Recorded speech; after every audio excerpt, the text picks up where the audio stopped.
ఉద్యాన పంటల సాగుకు కేంద్ర రాష్ట్ర ప్రభుత్వాలు రాయితీలు అందిస్తున్నాయి. నేషనల్ హార్టికల్చర్ బోర్డు ద్వారా టమాటా, గులాబీ సాగుకు 1.5 కోట్ల వరకు సబ్సిడీ లభిస్తుంది. పండ్ల తోటల సాగుకు 75 లక్షల వరకు, కోల్డ్ స్టోరేజీల నిర్మాణానికి కూడా రాయితీలు ఇస్తున్నారు.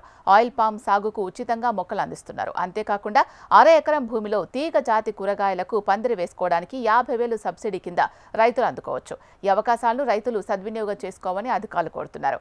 రైతుకు కష్టపడినదే ఏది చేతికి రాదు. అయినా కొన్నిసార్లు ఆ పంటకు అధిక దిగుబడి రాక ఇబ్బంది పడుతూ ఉంటారు.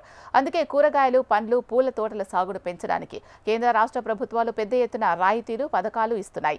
ఇవి రైతులు అధిక లాభాలు సంపాదించుకోవడానికి, ఆర్థికంగా నిలదొక్కుకోవడానికి బాగా ఉపయోగపడతాయి.